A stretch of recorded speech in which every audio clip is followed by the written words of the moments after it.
At ito po mga kababayan, no, si Vice President Sara Duterte na dinumog po mga kababayan dito po sa isang food park, no, plaza dito po sa Ormoc City mga kababayan, no. Pagkatapos po niyang pumunta doon sa SM Center sa Ormoc ay nag-proceed po siya dito mga kababayan sa food park plaza. Ayan, so dito po siya maghapunan siguro mga kababayan at meron po siyang mga kasama, no, or mga supporters na i-meet or makipagkita siya dito sa mga core group, no, na taga-suporta ng pamilya Duterte mga kababayan dito po sa Ormoc City. Ayun sa mga tao. Malingkod Ayun, lang. malingkod. Mga people. Hindi, malingkod, ipakuha kang tore. Ilupad sa... Lingkod lang ta, ma'am, sir. Okay, chill na ta diri. Chill na sana si ma'am. Chill lang po tayo, everyone. Opo, lingkod lang tayo, everyone. Nangyari na sila para mag-chill, no? Yes, para mukhaon mo suway na rin sa friends sa Ormoc.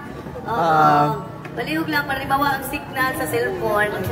Okay, and Kuya Ziki. thank you so much. Ito, para mag-chill-chill. Pero naki-favor. Talagang dinumog talaga mga kababayan, no, si VP Sara. Ayan, so biglang dumami ang tao doon sa food park na kung saan pinuntahan ni VP Sara, at yun po yung mga core group mga kababayan, no, kasama niya sa table.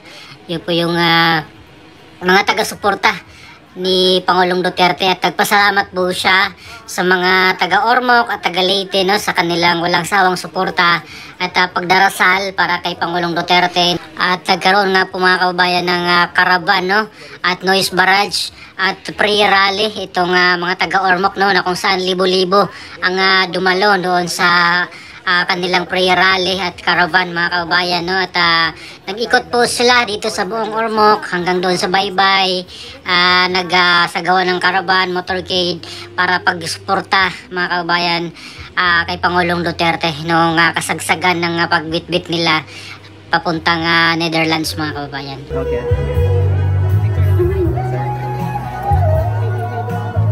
Ayan. Bukaan sa kadiyot.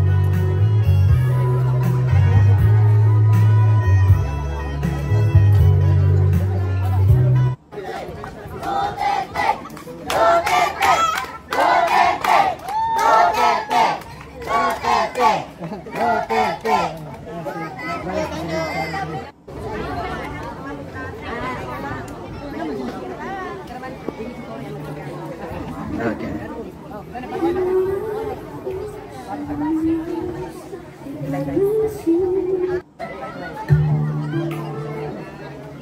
Love you, Vice President. Okay. Oo, nag-holiday si Kuan. Nag-holiday ba ko no si Kateki?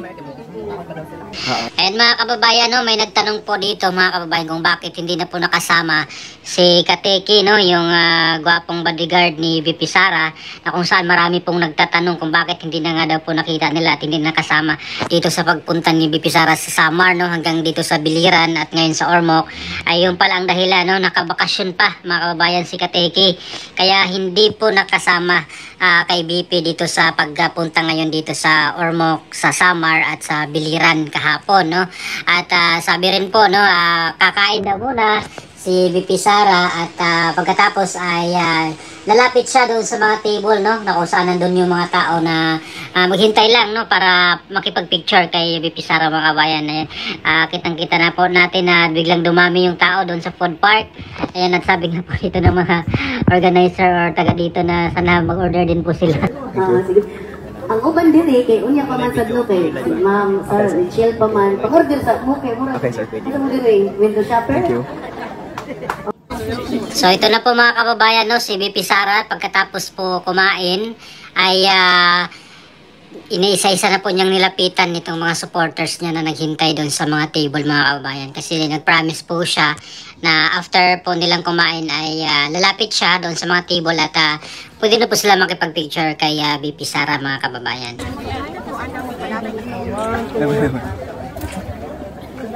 Ay, sorry. Tingnan lang. Magkano po na samsi mapumalit sila kuan?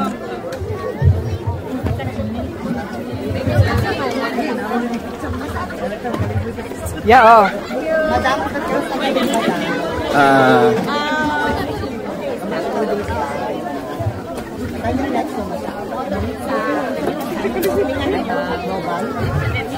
Hangyo lang sa itong mga kaigsunan, no? Dili kayo na to dututan si Pipi kay para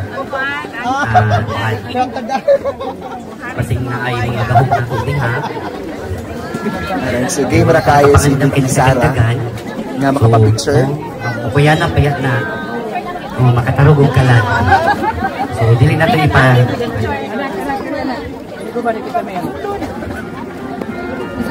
So, naada rin mga kaigsunan.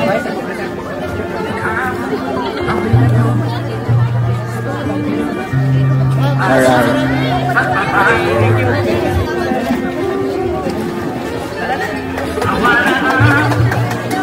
Di per table by table ni VP Sara ang iyong mga supporters.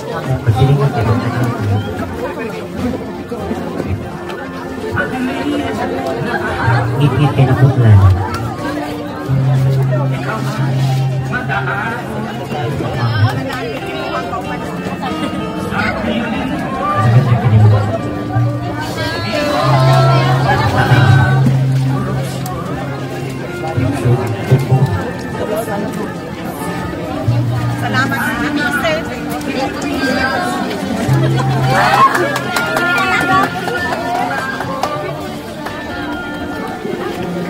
Sorry.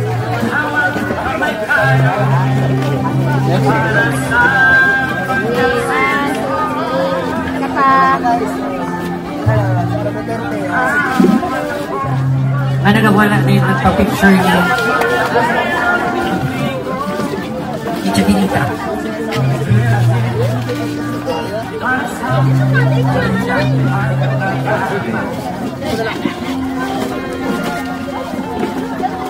At yun po mga kababayan, no, si VP Sara Duterte na dinumog po doon sa food park sa plaza ng or doon sa Ormoc City, no, sa food park doon na pinuntahan niya. Ayan, so bago niyan doon po muna siya galing sa SM at nagulat yung mga tao dahil si VP Sara yung dumaan, no, papunta pababa doon sa escalator. At nagsigawan pa nga po yung mga tao doon ng Duterte, mga kabayan, hanggang doon sa hagdan, pababa doon sa sasakyan ay talagang ang daming gusto makapag-picture sa kanya, mga kababayan, no? Parang walang kapaguran itong si VP Sara.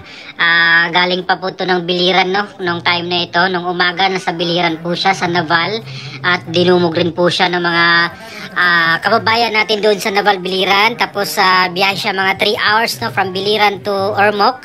At ayan na po, no, diretso po siya dito nung gabi dito sa food park at nagipag-meeting siya dito sa mga core group na supporters po ng pamilya Duterte, mga kababayan. At matatandaan din po natin na noong 2016 nung nag-campaign rally si PRRD ay talagang libo-libong tao, mga kababayan, ang pumunta doon sa campaign rally ni PRRD dito po sa Ormoc City, mga kababayan. So abangan po natin, no, kung saan po ang sunod na destinasyon or pupuntahan ni VP Sara, no? Baka mag-ikot pa po ito ng iba pang lugar dito po sa Region 8, no? Baka pupunta sa Baybay, sa Southern Leyte, baka pupunta doon sa Southern Leyte kasi doon po si PRRD pinanganak. At kung babalik po siya ng Tacloban, mga kababayan, so babantayan natin talagang malaking balita yan pag pupuntahan ni VP Sara yung mismong baluarte ni House Speaker Martin Romualdez doon sa Tacloban, no, sa District 1 Ablete, mga kawain, Tacloban, Palo, Alang-alang, Santa Fe, San Miguel, Tanawan. Ayan, yun po yung mga congressional district niya, no, ni House Speaker Martin Romualdez, mga kababayan. Ayan, please comment down below, mga kababayan, kung ano po yung inyong mga opinion, no, dito po sa pagbisita ni VP Sara dito po sa Region 8, mga kababayan. Maraming salamat. God bless po sa ating lahat.